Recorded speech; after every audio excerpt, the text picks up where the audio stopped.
Hello everyone, आज हम लोग डिस्कस करने वाले हैं क्लास 10th साइंस का चैप्टर नंबर 6 जो कि है लाइफ प्रोसेस। अब देखिए ये जो लाइफ प्रोसेस है, ये जो चैप्टर है बहुत ही ज़्यादा इंटरेस्टिंग चैप्टर। अब इंटरेस्टिंग क्यों है? क्योंकि हमारी जो लाइफ है उसके अंदर जैसे कि जो आप रेस्पिरेशन कर रहे हो, आप हर टाइम के ऊपर रेस्पायर करते रहते हो। जब रेस्पिरेशन करते हो तो उसमें क्या होता है, कौन सी गैस आप अंदर लेते हो, कैसे क्या होता है। फिर उसके बाद में जो सबसे इंपॉर्टेंट ऑर्गन है हमारे बॉडी का वो है हार्ट। अब हार्ट कैसे फंक्शन करता है और हम जो खाना खाते हैं वो किस तरीके से डाइजेस्ट होता है, तो ये सब आज हमें जानने को मिलेगा, जो कि बहुत ही ज़्यादा एक इंटरेस्टिंग होता है। क्यूरियोसिटी होनी चाहिए आपके अंदर जानने की कि कैसे कैसे होता है। तो फिर आपको ये जो चैप्टर है ये बहुत ही अच्छे तरीके से कहानी की तरह समझ में आएगा और मैं ट्राई करूंगा कि मैं आपको इसको एक कहानी की तरह समझाऊं, जैसे कि कैसे कैसे प्रोसेस होती है, तो आपके दिमाग में बैठता जाएगा और आपको डेफिनेटली चैप्टर बहुत ही अच्छे से समझ में आएगा। तो इसके लिए आप मेक श्योर कि आप पूरा ध्यान से सुने, हर एक बात को ध्यान से सुनना, जो भी इंपॉर्टेंट लगे उसे नोट डाउन कर लेना।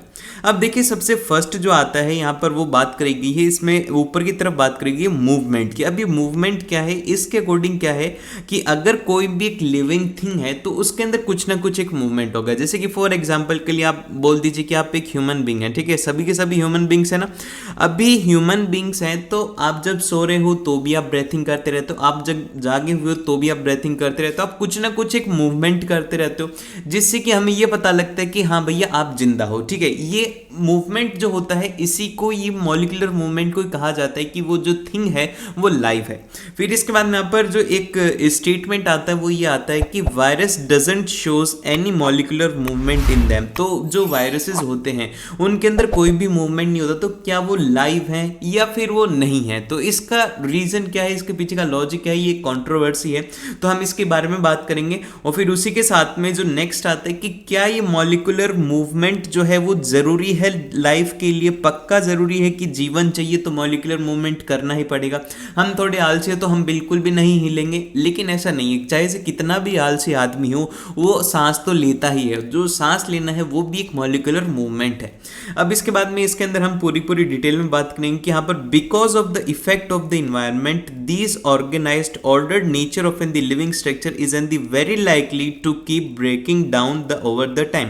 तो यहाँ पर जो हमारा इन्वायरमेंट है उसके आसपास की वजह से हर एक चीज ऑर्गेनाइज्ड वे के अंदर है। जैसे कि आप अपने इच्छा से सांस लेना नहीं रोक सकते, आप चाहे से कितना भी ट्राई कर लो, 10 12 15 सेकंड जितना भी कर सकते हो, फिर उसके बाद में ऑटोमेटिकली आपकी सांसें स्टार्ट हो जाएंगी, ना तो आप अपनी हार्ट ब्रेकिंग को रोक सकते हो। ये सब हमारा इन्वायरमेंट कराता रहता है ताकि हम क्या है, हम एक जिंदा रहें।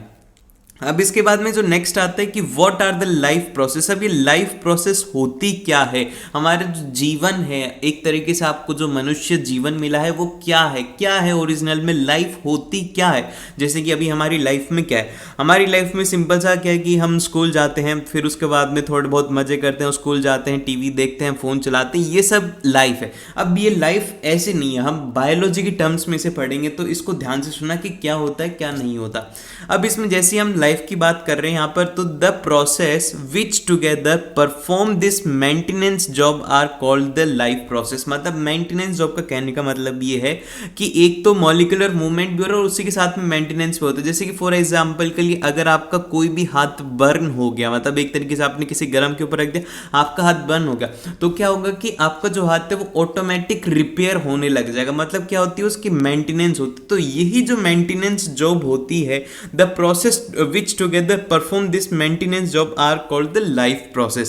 अब इसी के साथ में ये जो प्रोसेस होती है, so there must be a process। जैसे कि अभी प्रोसेस के अंदर कुछ ना कुछ तो एनर्जी चाहिए होगी। जैसे कि जो लाइट बल्ब है जब वो ग्लो करता है तो उसको एनर्जी चाहिए। इसी तरीके से हम ह्यूमन बींग्स हैं, हम जो भी काम करते हैं, सारे दिन में पढ़ाई करते हैं, घूमने जाते हैं, ये सब काम करते हैं, इसके लिए हमें एनर्जी चाहिए होती है। तो there must be a process to transfer a source of energy from outside the body of a organism which we call food to the inside and process we commonly call nutrition। अब देखिए nutrition क्या होता है, इसमें इसके बारे में बताया गया कि जैसे कि हमारी जो बॉडी है, हमारी बॉडी को कुछ ना कुछ एक एनर्जी चाहिए, तो इसके लिए हम क्या करते हैं, बॉडी को देते हैं फूड, बॉडी को फूड देते हैं, जिससे कि क्या होता है कि इसको एनर्जी मिलता है, फ्री ये काम करता है, इसको हम सोर्स ऑफ एनर्जी देते हैं, जो कि क्या आता है हमारी बॉडी के आउटसाइड से आता है। हम क्या करते हैं बाहर से, जैसे कि आप फल खाते हो या फिर आप खाना खाते हो, वो सब क्या है बाहर से आता है, मतलब आउटसाइड द बॉडी से देते हो, खुद की बॉडी से तो नहीं लेते ना। तो इसीलिए क्या होता है कि ये ये जो होता है इसी को ही हम न्यूट्रिशन कहते हैं। फिर इसके बाद में यहाँ पर नेक्स्ट आता है कि since life on the earth depends on the carbon based molecules most of these food sources are also carbon based. तो यहाँ पर हमारी जो अर्थ है इसके ऊपर जो हमारी लाइफ है वो डिपेंड करती है कि कार्बन के कितने मॉलिक्यूल्स हैं, और यहाँ पर जितने भी फूड रिसोर्सेज हैं उन सभी के अंदर वो कार्बन बेस्ड होते हैं। फिर चाहे से आप बिस्किट खा लो, फिर चाहे से आप कोई भी फ्रूट खा लो, आपको जो भी मन करे वो सब कुछ कार्बन बेस्ड होता है। देन फिर उसके बाद में आप आते हैं कि depending on the complexity of these carbon sources different organisms can use their different kinds of nutritional process. अब देखिए यहाँ पर बहुत तरीके का होता है, जैसे कि एग्जाम्पल के तौर पर टाइगर है, टाइगर क्या करता है, टाइगर खाता है मीट, ठीक है, और फिर उसी के साथ में अगर बात करिए इसी के साथ में एग्जाम्पल लिया जाता है वो लिया जाता है गोट का। तो गोट क्या करती है, वो खाती है ग्रास, मतलब वो घास खाती है। तो अब इन दोनों के लिए अलग अलग है तो दोनों में कार्बन, लेकिन इनके लिए अलग अलग प्रोसेस ऑफ डाइजेशन होगा, क्योंकि दोनों के अंदर कार्बन बेस्ड तो है ये, लेकिन इनका जो प्रोसेस है डाइजेशन का वो सब अलग होगा, तो वो हम इसमें देखने वाले। फिर इसके बाद यहाँ पर नेक्स्ट आता है कि oxidising and the reducing reactions are some of the most common chemical means to break down the molecules। अब ये जो मॉलिक्यूल आप लोग जब खाना खाते हो तो वो डायरेक्टली डाइजेस्ट नहीं होता, उसके लिए एक पूरी स्पेसिफिक प्रोसेस होती है जिसके अंदर की ऑक्सीडाइजिंग और रिड्यूसिंग रिएक्शंस होती हैं। वो सब जो होता है कॉमन केमिकल्स होते हैं जो कि उसको ब्रेक डाउन करते हैं, फिर उसके बाद में आगे प्रोसेस चलती रहती है। For this many organisms uses oxygen sort from the outside the body. इस पर्पज के लिए बहुत सारे ऑर्गेनिजम्स जो हैं वो बाहर से ऑक्सीजन को काम में लेते हैं। हम भी वही हैं जो कि बाहर से ऑक्सीजन को लेते हैं, हम इन्वायरमेंट से ऑक्सीजन लेते हैं। वहीं पर ही अगर बात करें जो हमारे प्लांट्स होते हैं, प्लांट्स क्या करते हैं, प्लांट तो जो इन्वायरमेंट है इससे CO2 लेते हैं और इन्वायरमेंट को वापस से जो देते हैं वो देते हैं ऑक्सीजन। तो ये ऑक्सीजन बाहर दे रहे हैं, लेकिन हम क्या कर रहे हैं, उस ऑक्सीजन को कंज्यूम करते हैं। देन फिर इसके बाद में the process of acquiring oxygen from outside the body and to use in the process of break down of the food resources for the cellular needs it we call as an the respiration. अब respiration symbol से आप इसको ये समझिए कि हम जो खाना खाते हैं हमें उसके लिए ऑक्सीजन चाहिए होती है, और ये जो ऑक्सीजन है ये मिलती है हमें इन्वायरमेंट से। तो इसको ये जो प्रोसेस होती है पूरी, जिससे कि हमारा जो फूड है वो ब्रेक डाउन हो जाएगा, उसी को ही रेस्पिरेशन कहा जाता है। देन फिर इसके बाद में यहाँ पर आता है कि in a multicellular organism all the cells may not be in direct contact with the surrounding environments. इसके जैसे कि हम मल्टी सेल्यूलर ऑर्गेनिज्म से हम डायरेक्टली इन्वायरमेंट के कॉन्टेक्ट में ना हो, thus the simple diffusion will not meet the requirement of all the cells। इसीलिए क्या होता है कि सिंपल डिफ्यूजन यहाँ पर इनकी जो रिक्वायरमेंट है उसको फुलफिल नहीं कर पाता। देन फिर इसके बाद में यहाँ पर आता है कि waste by products are therefore needed to be remove from the body and discarded outside by the process called excretion. मतलब एक तरीके से जो आपका वेस्ट फूड है, जितना भी आप फूड खाते हो वो ज़रूरी नहीं है कि पूरा प्योर हो, उसमें से कुछ ना कुछ वेस्ट पार्ट होता है। जो वेस्ट बाय प्रोडक्ट हमारी बॉडी से निकलता है उस प्रोसेस को कहा जाता है एक्सक्रीशन। ठीक है, तो हमने अभी बेसिकली इसमें सीखा है कि रेस्पिरेशन क्या होता है, और फिर उसी के साथ में हमने सीखा था कि लाइफ क्या होती है, और लास्ट में हमने सीखा है कि एक्सक्रीशन क्या होता है। अब इसके बारे में हम थोड़ा डिटेल में पढ़ना स्टार्ट करते हैं। अब देखिए यहाँ पर अगर बात करें कि द ट्रांसपोर्ट सिस्टम, एक छोटी सी लाइन है कि the transport system will needs to transport waste away from the cells to the excretory tissue. तो अब हमारे जो शरीर है उसके अंदर बहुत सारे टिश्यूज हैं, बहुत सारे हैं। तो ये जो टिश्यूज होते हैं ये कुछ तो एक तरीके से प्रोडक्टिव काम करते हैं, तो इनमें से कुछ ना कुछ एक वेस्ट निकलता है। तो इस वेस्ट को पूरे को सभी टिश्यू से कलेक्ट करके बाहर ले जाने के लिए जो काम में लिया जाता है वो लिया जाता है ट्रांसपोर्टेशन सिस्टम। अब ट्रांसपोर्टेशन सिस्टम का एक और काम होता है कि ये एक तो ऑक्सीजन भी प्रोवाइड करवाता है, मतलब एक तरीके से जो रिक्वायर्ड फूड है वो भी देता है, ऑक्सीजन भी देता है, और उसी के साथ में ट्रांसपोर्ट सिस्टम जो है यहाँ पर जो एक्सक्रीटरी वेस्ट होता है वो भी यहाँ से रिमूव कर देता है। अब इसका सबसे फर्स्ट क्वेश्चन आता है कि why is the diffusion insufficient to meet the oxygen requirement of multicellular organisms like humans. तो आपके दिमाग में भी डाउट आएगा कि जो डिफ्यूजन है वो ही सफिशिएंट क्यों नहीं है। तो इसके पीछे का रीजन ये है, इसको नोट डाउन कर लेना इस क्वेश्चन को, वो ये है कि यहाँ पर जो है बॉडी जो है हमारी body is not in contact जो हमारी बॉडी है वो कांटेक्ट में नहीं है, इसी वजह से क्या है कि ये पूरी प्रोसेस नहीं हो सकती, ठीक है। फिर इसके बाद में नेक्स्ट जो आता है क्वेश्चन नंबर 2, जिसके अंदर की कहा गया है कि which criteria do we use to decide whether something is alive.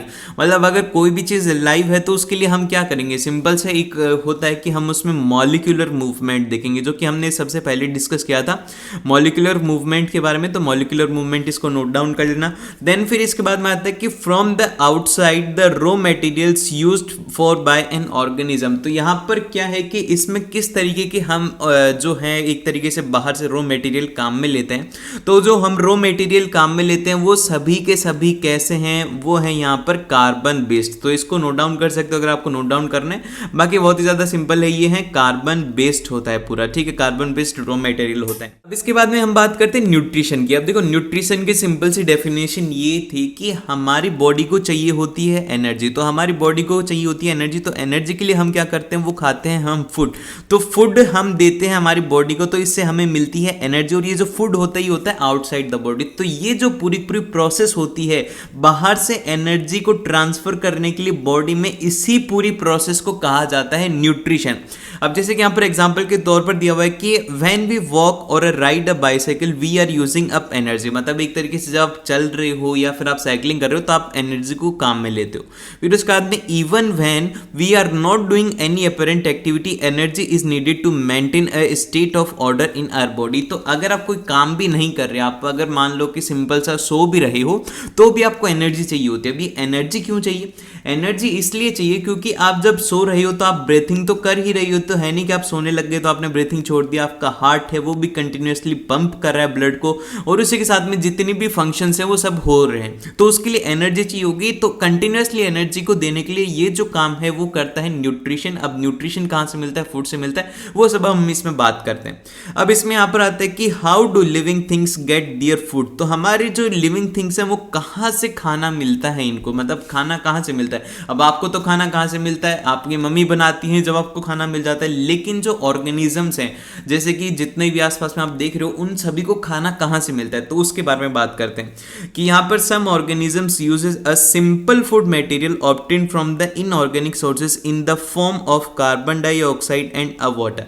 तो यहाँ पर क्या होता है कि कुछ ऑर्गेनिजम्स है वो बहुत ही ज़्यादा सिंपल फूड मटेरियल काम में लेते हैं। जैसे कि प्लांट है, प्लांट को क्या चाहिए, प्लांट को सिर्फ और सिर्फ दो चीज़ें चाहिए। एक तो चाहिए उसको कार्बन डाइऑक्साइड और दूसरा चाहिए उसको पानी, जो कि होता है H2O। बस इसके साथ में इसको और कुछ भी नहीं चाहिए। लेकिन हम ह्यूमन बींग्स हैं, हमें क्या इससे काम चल जाएगा, नहीं चलेगा, हमें बहुत कुछ चाहिए होता है जिंदा रहने के लिए। फिर इसके बाद में यहाँ पर आता है कि these organisms the autotrophs includes the plants and the some bacteria. तो ये जो होते हैं, जो कि बहुत ही कम इनको चाहिए होता है, सिंपल जो रहता है फूड, उनको कहा जाता है ऑटोट्रॉप्स, क्योंकि ये जो खाना है ये अपने आप से बना लेते हैं। और ऑटोट्रॉप्स होते हैं एक तरीके से ग्रीन प्लांट्स होते हैं और कुछ बैक्टीरियाज होते हैं। फिर इसके बाद में अदर जो ऑर्गेनिजम्स होते हैं, जैसे कि हम लोग हैं, यूटिलाइजेस द कॉम्प्लेक्स सब्सटेंसेस। हम जो कंज्यूम करते हैं वो काफी ज्यादा कॉम्प्लेक्स सब्सटेंस होता है।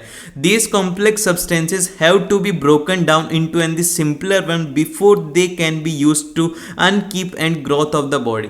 तो यहाँ पर जो हम खाना खाते हैं वो डायरेक्टली हमारे काम में नहीं आता। मतलब एक तरीके से आप अगर आज खाना खाओगे तो जरूरी नहीं है कि आपको कल ही इफेक्ट दिखेगा, हो सकता है कि थोड़े दिन बाद में इफेक्ट दिखे, लेकिन वो इफेक्ट दिखता है क्यों, क्योंकि वो जो आपने खाना खाया उसको जो बहुत ही ज़्यादा छोटे छोटे पार्ट्स के अंदर स्प्लिट करा जाता है। इस तरीके से स्प्लिटन होता है कि आप लोगों का जो खाना है वो इस तरीके से स्प्लिट होता है, फिर उससे एनर्जी बनती है, वो सब आपकी बॉडी को ट्रांसफर होती है। देन फिर उसके बाद में टू अचीव दिस जो ऑर्गेनिजम्स होते हैं वो एक बायो कैटलिस्ट को काम में लेते हैं। उस बायो कैटलिस्ट जो होता है उसी को ही एंजाइम कहा जाता है। देन फिर इसके बाद में यहाँ पर आता है कि ऑटोट्रॉपिक न्यूट्रिशन क्या होता है। देखिए ऑटोट्रॉपिक न्यूट्रिशन क्या होता है कि सिंपल सा यहाँ पर ये होता है कि carbon and the energy requirements of an the autotrophic organisms are fulfilled by the photosynthesis. तो यहाँ पर जितनी भी ऑटोट्रॉपिक न्यूट्रिशन होता है, मतलब एक तरीके से ऑटोट्रॉपिक जितने भी प्लांट्स वगैरह हैं, उनके लिए जो खाने की प्रिपरेशन है वो किससे होती है, वो इन्हीं से होती है। अब इसके बाद में यहाँ पर आते हैं कि it is the process by which autotrophs takes in the substances from the outside and convert them into the stored form of energy। तो ये क्या करते हैं, सिंपल से आप बाहर से कार्बन डाइऑक्साइड लेते हैं और वाटर लेते हैं, फिर उससे ही अपना जो खाना है वो खुद से बनाते हैं। इसको आप याद रखो, ऑटो मतलब ऑटोमेटिकली अपना खाना बनाने वालों को ऑटोट्रॉप्स कहते हैं। देन फिर इसके बाद में हमारे पास में इसमें जो इससे इंपॉर्टेंट है वो ये जो पार्ट है ये है फोटोसिंथेसिस वाला। तो जो फोटोसिंथेसिस वाला पार्ट है ये वाला थोड़ा इंपॉर्टेंट है, एग्जामिनर का फेवरेट होता है, एग्जामिनर इसको पूछ करके काफ़ी ज़्यादा खुश होता है। तो इसमें क्या होता है कि जब कार्बन डाइऑक्साइड होती है और उसी के साथ में वाटर होता है, क्लोरोफिल जब सनलाइट के एक्शन होता है तो हमें क्या मिलता है, यहाँ पर मिलता है ग्लूकोज जो कि होता है C6H12O6, उसके साथ में ऑक्सीजन फॉर्म होती है जो कि हमें इन्वायरमेंट में दे देते हैं प्लांट्स, और उसके साथ में वाटर भी फॉर्म होता है। तो ये प्रोसेस होती है पूरी फोटोसिंथेसिस की। अब इसके अंदर कौन से स्टेप्स इंक्लूडेड होते हैं इस प्रोसेस में, तो ये जो इवेंट्स है ये थोड़ा याद रख लेने काफी ज्यादा इंपॉर्टेंट है। सबसे पहला होता है कि absorption of in the light energy by chlorophyll, chlorophyll के द्वारा जो लाइट है उसको एब्जॉर्ब करना। फिर सेकंड स्टेप होता है कि conversion of light energy to a chemical energy and splitting of in the water molecules into a hydrogen and oxygen. Second जो स्टेप होता है कि जो लाइट एनर्जी कैप्चर करी थी उसको केमिकल एनर्जी में कन्वर्ट कराया जाए और जो वाटर मॉलिक्यूल्स थे उनको स्प्लिट कर दिया जाए हाइड्रोजन में और ऑक्सीजन के अंदर उनको स्प्लिट कर दिया जाए। देन फिर जो थर्ड प्रोसेस होती है वो होती है कि reduction of an the carbon dioxide to carbohydrate. फिर थर्ड को होता है कि जो कार्बन डाइऑक्साइड उसको कार्बोहाइड्रेट में रिड्यूस करना।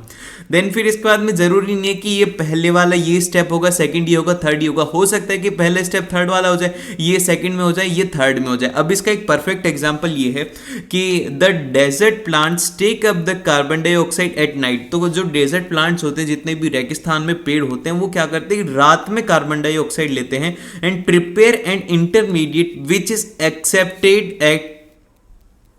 Which is acted upon by the energy absorbed by the chlorophyll during the day। तो मतलब एक तरीके से रात में ये उसको कैप्चर करते हैं, फिर उसके बाद में जो सुबह लाइट कैप्चर करी थी उसको प्रोसेस किया जाता है। जरूरी नहीं है कि सारे काम एक साथ ही हो, ऊपर नीचे ये स्टेप्स हो सकती हैं। फिर इसके बाद में यहाँ पर आता है कि दीज ग्रीन डॉट्स, जैसे कि ये जो आपको ग्रीन डॉट्स दिख रहे हैं यहाँ पर, इन जो डॉट्स हैं इनको कहा जाता है यहाँ पर सेल ऑर्गेनल्स, जिसको कि कहा जाता है क्लोरोप्लास्ट विच कंटेन्स क्लोरोफिल। इसके अंदर ही क्लोरोफिल होता है। तो एग्जाम में पूछा जा सकता है कि क्लोरोफिल कहां पर होता है, तो आपको याद रखना है कि क्लोरोप्लास्ट के अंदर ही क्लोरोफिल प्रेजेंट होता है। देन फिर इसके बाद में हम चलते हैं नेक्स्ट की तरफ, जो कि आता है यहाँ पर आपने जो गार्ड सेल्स के बारे में बात करी जाएगी, यहाँ पर स्टोमेटा के बारे में बात करी जाएगी। तो आपने क्लास 9th में पहले पढ़ चुके हो कि we have talked about stomata, जो कि आपको इस फिगर में दिखाया गया है कि which are in the tiny pores present on the surface of leaves. और फिर उसके बाद में ये क्या होता है कि एक तरीके से massive amount of in the gaseous exchange takes place in the leaves through these pores but for the purpose of synthesis। तो यहाँ पर स्टोमेटा का काम इतना सा होता है कि ये पोर होते हैं, जिससे कि क्या होता है कि ऑक्सीजन भी आती है और उसी के साथ में वाटर का भी एक्सचेंज होता है लीव्स के थ्रू, ये लीव्स में प्रेजेंट होता है। फिर उसके बाद में since the large amount of the water can also be lost through this stomata the plant closes their pores when they are doesn't use it. अब जैसे कि प्लांट्स भी जो होते हैं बहुत ज़्यादा स्मार्ट होते हैं, ये भी अपना लॉस बिल्कुल भी नहीं करते। अब लॉस किस तरीके से नहीं करते, जैसे कि ये जो स्टोमेटा होते हैं काफ़ी ज़्यादा पानी को क्या कर देता है, वेस्ट कर देता है। तो क्या करते हैं, जब भी फोटोसिंथेसिस की प्रोसेस होती है, जब भी इसको खोलते हैं और जब फोटोसिंथेसिस बंद, तो ये बोलते हैं हाँ भैया बंद हो जाओ, हमारा पानी वेस्ट नहीं करना। फिर उसके बाद यहाँ पर इसके अंदर जो ओपनिंग और क्लोजिंग होती है, the opening and the closing pore is a function of an the guard cell and the guard cell swells when the water flows into them and causing the stomata pore to open. और फिर उसके बाद में similarly the pore closes if the guard cell shrinks. तो मतलब जब guard cell जो है वो फूल जाता है तो मतलब पानी रिलीज हो रहा है, और अगर गार्ड सेल जो है वो श्रिंक हो जाता है तो वहां पर क्या होता है कि स्टोमेटा क्लोज हो चुका है और पानी नहीं जाएगा उसमें।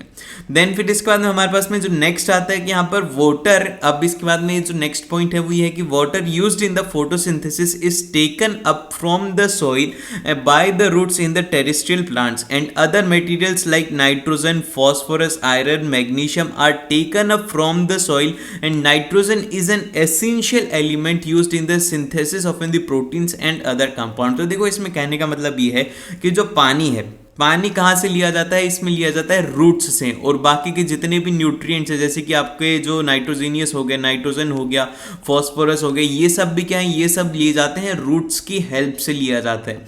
और ये एक एसेंशियल कंपाउंड्स होते हैं, वो सारे के सारे रूट्स से प्रोवाइड करवा दिए जाते हैं। देन फिर इसके बाद में यहाँ पर आता है कि यहाँ पर this is taken up in the form of inorganic nitrate, और नाइट्रेट्स के फॉर्म में इसको लिया जाता है। के बाद में जो नेक्स्ट टॉपिक आता है वो आता है हेट्रोट्रॉपिक न्यूट्रिशन। अब देखिए हेट्रोट्रॉपिक न्यूट्रिशन क्या होता है, अभी अभी हमने ऑटोट्रॉपिक पढ़ा था।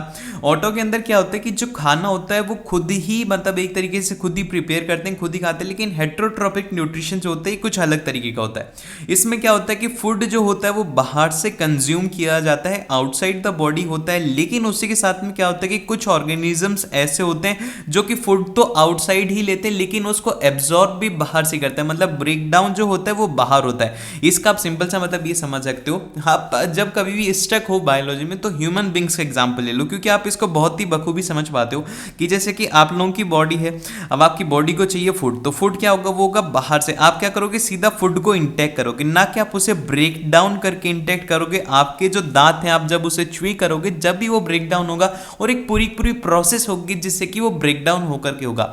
लेकिन कुछ ऐसे ऑर्गेनिजम्स होते हैं जो कि क्या करते हैं कि बाहर ही उसको ब्रेक डाउन करके बाहर ही उसे एब्जॉर्ब करते हैं। तो अब इसके कुछ एग्जांपल है यहाँ पर, जैसे कि अब इसके एग्जांपल ये हो गया फंजाई हो गया, ब्रेड मोल्ड्स हो गया, यीस्ट हो गया, मशरूम हो गया। ये क्या होता है कि बाहर से ही ब्रेक डाउन करे हुए को सिर्फ और सिर्फ एब्जॉर्ब करने का काम करते हैं। अब फिर इसके बाद में नेक्स्ट आता है कि some other organisms derive their nutrition from the plants और the animals without killing them. अब जैसे कि कुछ ऐसे ऑर्गेनिजम्स होते हैं जो कि क्या होता है कि अलग ऑर्गेनिज्म से तो लेंगे पर क्या करते हैं कि वो उनको किल नहीं करते। जैसे कि एग्जांपल के तौर पर यहाँ पर these parasitic nutritive strategy is used by the wide variety of organisms. अब जैसे कि क्या होता है कि ये तो लेते तो दूसरे प्लांट्स और एनिमल्स हैं लेकिन उनको मारते इसलिए नहीं क्योंकि जब वो बच जाते कोई भी, जैसे कि आपने देखा होगा जब कभी कोई जानवर मर जाता है रोड पर तो उसके ऊपर कुछ मक्खी मच्छर वगैरह भिन भिनाने लग जाते, तो वो जो होता है वो उनका फूड होता है। एक्चुअली उन्होंने किल नहीं करा, वो तो इन्वायरमेंट की वजह से हुआ था, लेकिन वो क्या कर रहे हैं उसे कंज्यूम कर रहे हैं। इसीलिए इनको पैरासिटिक न्यूट्रिटिव स्ट्रेटेजी कही जाती है, क्योंकि ये क्या करते हैं एक तरीके से इन्वायरमेंट को क्लीन करते हैं। अब इसके अंदर कौन से ऑर्गेनिज्म आते हैं, इसके अंदर एक तो आता है यहाँ पर लीचेस आ गए, जो कि आप लोगों ने देखा होगा जब बारिश होती है जब आते हैं, टैपवर्म हो गया और टिक्स हो गया, लाइसिस हो गए, ये सब जो होते हैं ये सब इसी कैटेगरी के अंदर आते हैं। एक तरीके से जो छोटे छोटे कीड़े मकोड़े होते हैं उनको कहा जाता है। देन फिर इसके बाद में यहाँ पर आता है कि वाई डू ऑर्गेनिजम्स, मतलब कि यहाँ पर जो नेक्स्ट टॉपिक आता है कि how do organisms obtain their nutrition. तो अब ये ऑर्गेनिजम्स जो हैं वो अपना न्यूट्रिशन किस तरीके से लेते हैं। अब इसके लिए अगर बात करें the digestive system is different in the various organisms, जो कि हम सभी को पता है कि डाइजेस्टिव सिस्टम हर एक जो ऑर्गेनिज्म है उनका अलग होगा। और फिर उसके बाद में in the single celled organism the food may be taken in the entire surface. जैसे कि अब यहाँ पर एग्जांपल जो दिया हुआ है परफेक्ट एग्जांपल है अमीबा का। इसमें क्या हो रहा है कि न्यूक्लियस है और ये पूरा पूरा अमीबा है, और ये जो रेड कलर आपको दिख रहा है ये है एक फूड पार्टिकल। तो अमीबा क्या करता है कि इसको पूरे को एंटायर को कैप्चर कर लेता है एक तरीके से, जैसे कि सर्कल बनाया, फिर इसके बाद में इसमें अंदर चला गया, फिर इसके अंदर ये डाइजेस्ट हो गया। तो इसके अंदर ये तीन प्रोसेस होती है कि पहले उसको सराउंड किया जाएगा, फिर उसको कंज्यूम किया जाएगा। फिर इसके बाद यहाँ पर आता है कि amoeba takes in food using the temporary finger like extension of an the cell surface which fuses over the food particles forming a food vacuole. तो यहाँ पर ये जो होता है फूड वेक्यूल इसको कहा जाता है, जो कि इसके जिसके अंदर फूड रहेगा और वो एक पूरा पूरा स्पेस होता है उसको फूड वेक्यूल कहा जाता है। देन फिर इसके बाद में यहाँ पर आता है कि inside the food vacuole complex substances are broken down into the simpler ones which then diffuses into a cytoplasm. तो सिंपल सा काम क्या होता है फूड वेक्यूल का कि उसको कंज्यूम करे और उसको ब्रेक डाउन करे, फिर इसका जो एब्जॉर्प्शन होगा वो होगा साइटोप्लाज्म में। देन फिर इसके बाद यहाँ पर the remaining undigested material is moved to the surface of the cell and thrown out. तो जो भी अनडाइजेस्टेड होता है उसको क्या किया जाता है कि यहाँ पर इसके सरफेस के ऊपर लाया जाता है और उसको रिमूव कर दिया जाता है। देन फिर इसके बाद में हम बात करेंगे सबसे ज़्यादा जो इंपॉर्टेंट टॉपिक है, जो कि एग्जाम में 100% श्योर हूँ कि एग्जाम में ये क्वेश्चन आने ही आने वाला है, वो आता है कि न्यूट्रिशन इन ह्यूमन बींग्स। तो अब हम जो हैं वो किस तरीके से खाना कंज्यूम करते हैं, मतलब किस तरीके से हम खाना खाते हैं, उसके बारे में अब हम लोग बात करने वाले हैं। जैसे कि यहाँ पर आता है कि the alimentary canal is a basically a long extending tube from the mouth to anus. तो यहाँ पर एलिमेंट्री जो कैनाल है यही सबसे ज़्यादा इंपॉर्टेंट होती है न्यूट्रिशन का पार्ट। तो यहाँ पर ये कहाँ से लेकर के कहाँ तक होती है, माउथ से लेकर के एनस तक इसकी लेंथ होती है। होता है कि हम हर दिन अलग अलग खाना कंज्यूम करते हैं। जैसे कि जब कभी भी कोई भी एक स्पेशल ओकेशन होते हैं, जैसे कि आपका हैप्पी बर्थडे है, आज मान लो कि किसी का भी बर्थडे, अगर किसी का बर्थडे तो कमेंट सेक्शन में बताना always happy birthday to you, जिसका भी हैप्पी बर्थडे हो हैप्पी बर्थडे जब कभी भी देख रहे हो, ठीक है। तो आपका अगर आज बर्थडे है तो आप क्या करोगे, आज केक खाओगे, ठीक है, आज आप केक खाने वाले हो, और उसी के साथ में आप लोगों का अगर बर्थडे नहीं है तो आप दाल चावल या फिर जो भी खाने वाले हो, अलग अलग एक तरीके से अलग अलग टाइप का फूड कंज्यूम करते रहते हो। तो इस फूड को ब्रेक डाउन करने के लिए एक पूरी पूरी प्रोसेस होती है। हमारी जो बॉडी के अंदर है, हमारी बॉडी एक बहुत ही ज़्यादा डिसिप्लिन्ड वे के अंदर हमारे फूड को डाइजेस्ट करती है, ना ही कोई भी स्टेप ऊपर होता है ना ही नीचे होता है। ये हमारी तरह नहीं होते कि हमें टीचर ने कहा था कि बच्चा एसएससी का होमवर्क कर लेना, मैथ्स का कर लेना, हम स्किप कर रहे हैं। अगर बॉडी ने एक दिन भी ऐसा कर दिया, फिर एक सेकंड भी ऐसा कर दिया, हार्ट ने बोला कि चलो मैं नहीं दौड़ा कर, आज मेरा ऑफ ले लेता हूं, मैं 3 घंटे का ऑफ ले लेता हूं, इसमें आपका काम खत्म हो जाएगा, ठीक है। तो लेकिन हमारी जो बॉडी है वो एक तरीके से रिस्पॉन्सिबल है, पूरा पूरा डिसिप्लिन वे के अंदर सारा काम होता है। अब जैसे कि यहाँ पे क्या होता है कि सबसे पहला काम जो होता है कि crushing of the food with our teeth. तो हम जब खाना खाते हैं तो सबसे पहला काम हमारे दांत करते हैं, जो कि उसको च्यू करने का होता है, जो कि हम मुंह से चबाते हैं, वो काम होता है सबसे पहला। देन फिर उसके बाद में यहाँ पर आता है कि since the lining of the canal is and the soft and the food is also wetted to make its path smooth. तो यहाँ पर क्या होता है कि जब हम खाना खाते हैं तो जो सलाइवा होता है वो हमारे फूड है उसके साथ में मिक्स होता है, ताकि वो आसानी से जब वेट होगा तो वो आसानी से हमारे स्टोमच तक जा सके। देन फिर उसके बाद में when we eat something we like our mouths water. तो मतलब एक तरीके से कहा जाता है कि हमारे मुंह में पानी आ रहा है, जो कि यूजुअली पानी नहीं होता, वो होता है सलाइवा, ठीक है। This is actually not a water but a fluid which is called as saliva secreted by the salivary glands। तो ये एग्जाम में हो सकता है कि आ जाए कि कहाँ से सीक्रेट होता है, तो आपको याद रखना है salivary gland से ये सीक्रेट होता है। सेकंड प्रोसेस ये होती है कि mixing of an the saliva with food। Then फिर उसके बाद यहाँ पर आता है कि if it is to be absorb from the alimentary canal it has to be broken into the smaller molecules. अगर इसको पूरे को एब्जॉर्ब करना है तो हमें क्या करना होगा, उसको छोटे छोटे मॉलिक्यूल्स के अंदर तोड़ना होगा। देन फिर उसके बाद में this is done with the help of the biological catalyst, जिसको कि एंजाइम्स भी कहते हैं, ये बायोलॉजिकल कैटलिस्ट की हेल्प से होता है। देन फिर इसके बाद में आता है कि यहाँ पर the saliva contains an enzyme called the salivary amylase. तो यहाँ पर जो सलाइवा होता है उसके अंदर एक एमाइलस होता है, एंजाइम होता है, उसको कि स्लेवरी एमाइलस कहा जाता है। That breaks down the starch during which is an the complex molecules to give sugar. तो एक तरीके से ये क्या करता है कि ब्रेक डाउन करता है स्टार्च का, जिससे कि शुगर ऑब्टेन होती है हमें। देन फिर उसके बाद में आता है कि the food is mixed thoroughly with the saliva and moved around the mouth while chewing by the muscular tongue. तो देखिए क्या होता है कि जब कभी भी हम खाना खाते हैं तो जो हमारा खाना होता है वो ट्रांसफर होता है, ताकि वो जो स्लाइवा है उसमें अच्छे से मिक्स हो जाए। इसका काम कौन करती है, वो करती है हमारी टंग। जब हम खाना खाते हैं तो वो ऐसे ऐसे मूव करती रहती है ताकि जो स्लाइवा है उसके साथ में अच्छे से मिक्स हो जाए।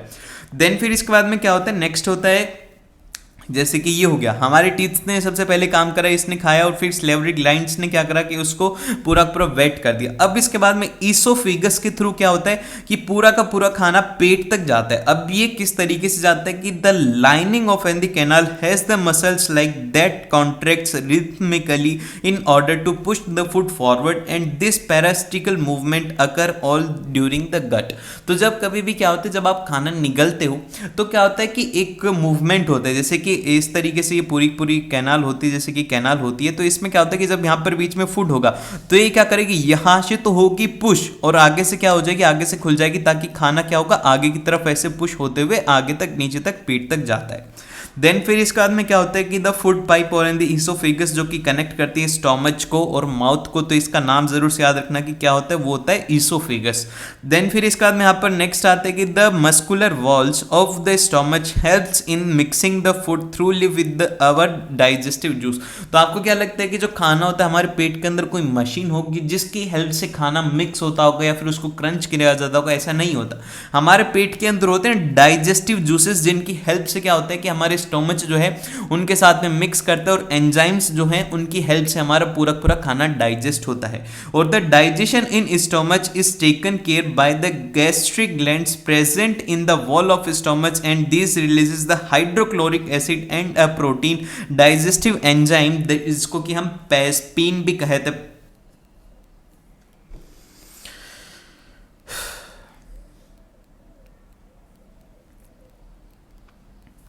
The digestion in a stomach is taken care by the gastric glands present in the wall of the stomach। एक तरीके से जो भी डाइजेशन होता है वो गैस्ट्रिक ग्लैंड्स की हेल्प से होता है जो कि स्टोमच में प्रेजेंट होते हैं। And this releases hydrochloric acid, a protein digestive enzyme जिसको कि पेप्सिन भी कहा जाता है और म्यूकस भी कहा जाता है। देन फिर इसके बाद में नेक्स्ट जो प्रोसेस होती है वो होती है कि the exit of food from the stomach is regulated by the sphincter muscles which releases it in the small amount into the small intestine. तो क्या होता है कि जब फूड है वो स्टोमच से डायरेक्टली, ऐसा नहीं होता कि डायरेक्टली उसमें चला जाएगा, ये जो कंट्रोल होता है स्टोमच से नीचे स्मॉल इंटेस्टाइन तक जाने का, ये कंट्रोल होता है किससे? ये होता है स्पिंचर मसल से, जो कि कॉन्ट्रैक्ट होती है जब उसको बंद करना होता है और ओपन हो जाती है जब उसे रिलीज करना होता है। अब इसके बाद में यहाँ पर आता है कि from the stomach the food now enters the small intestine में, हमारा खाना जो है पेट से स्मॉल इंटेस्टाइन में आ चुका है। This is the longest of an the alimentary canal. Alimentary canal का जो सबसे बड़ा हिस्सा है वो स्मॉल इंटेस्टाइन है, which is fitted into the compact space between the extensive calling. तो यहाँ पर ये जो है एक बहुत ही कॉम्पैक्ट स्पेस में आ जाता है क्योंकि इसके अंदर बहुत ही ज्यादा ऐसी कोयल सा होता है जो कि आपको इस फिगर में दिख भी रहा होगा। ये जो ऐसे कोयल्स हैं ये क्या है? ये है यहाँ पर स्मॉल इंटेस्टाइन। देन फिर इसके बाद में क्या होता है कि इसमें हार्बीवोरस जो होते हैं उनके लिए यहाँ पर एक क्वेश्चन बनता है, क्वेश्चन एग्जाम में बहुत ही ज़्यादा फेमस है, टीचर का भी फेवरेट है, हो सकता है कि आपके भी एग्जाम में दे दे। वो ये है कि herbivorous eating grasses needs a high, मतलब यहाँ पर क्या है कि नीड्स अ हाई और longer small intestine to allow the cellulose to be digested. Meat is easier to digest, hence the carnivorous like tiger having the shorter small intestine. तो यहाँ पर क्या होता है कि जो बकरी वगैरह होती हैं, गोट्स होती हैं, बफेलो होती हैं, काऊ होती हैं, इनका जो इंटेस्टाइन की साइज होती है वो काफ़ी ज़्यादा बड़ी होती है एज कम्पेयर टू जो मीट कंज्यूम करते हैं, क्योंकि इनके अंदर सेल्यूलोज प्रेजेंट होता है। तो सेल्यूलोज को डाइजेस्ट करने के लिए लॉन्ग स्मॉल इंटेस्टाइन की ज़रूरत होती है।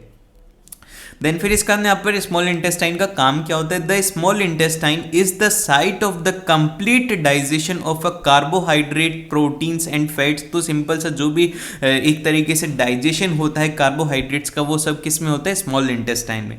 And the food coming from the stomach is a acidic and has to be alkaline for the pancreatic enzymes. तो यहाँ पर क्या होता है कि जब कभी भी फूड आता है स्टोमच से तो वो होता है एसिडिक। अब एसिडिक क्यों होता है? क्योंकि फूड जो है स्टोमच में आने के बाद में वहाँ पर उसमें कुछ एसिड्स मिक्स होते हैं, क्योंकि हमारे डाइजेस्ट करने के लिए एसिड्स चाहिए होते हैं, तो वो एसिडिक फूड होता है जिसके ऊपर की जो पैनक्रिएटिक एंजाइम्स है वो काम नहीं कर पाते। तो इसके लिए क्या करना होता है? उसको एल्कलीन बनाना होता है ताकि पैनक्रिएटिक एंजाइम उस पर कर पाए। तो ये जो काम है ये करता है bile juice from the liver accomplish this in addition to acts on the fat. ठीक है, ये काम करता है बाइल जूस जो किसके साथ में मिक्स होता है। और बाइल सॉल्ट्स क्या होते हैं? Bile salts break them down into the smaller globules increasing the efficiency of enzyme action. अब इसके बाद में जो आता है वो ये आता है कि the pancreas secretes the pancreatic juice which contains the enzyme like trypsins for digesting the proteins and lipase for the breaking down of an the emulsified fats. तो अब यहाँ पर क्या होता है? वो होता है पैनक्रियास। अब पैनक्रियास क्या करता है कि एक तरीके से पैनक्रिएटिक जूस को रिलीज करता है जिसके अंदर के एंजाइम्स होते हैं जो कि ट्राइप्सिन्स होते हैं जो कि डाइजेशन में, प्रोटीन के डाइजेशन में हेल्प करते हैं।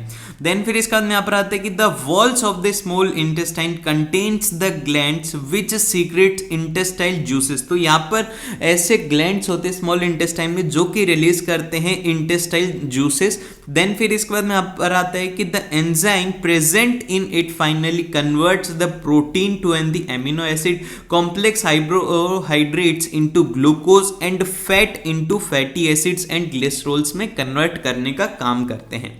देन फिर इसके बाद में यहाँ पर आता है कि the inner lining of a small intestine has the numerous finger like projection, जिसको कि हम विली भी कहते हैं, which increases the surface area for the absorption. फिर लास्ट में आता है यहाँ पर कि the unabsorbed food is sent to into the large intestine which its wall absorb more water from the material and the rest of the material is removed from the body via anus and the exit of this waste material is regulated by anal sphincter, जो कि हम next video में discuss करने वाले remaining chapter, तो आप वो देख सकते हैं। वीडियो में बस इतना ही था। आई होप कि आपको अच्छे से समझ में आएगा। अच्छे से समझ में आए तो लाइक करना और सब्सक्राइब कर लेना और मिलते हैं आप लोगों से नेक्स्ट वीडियो में।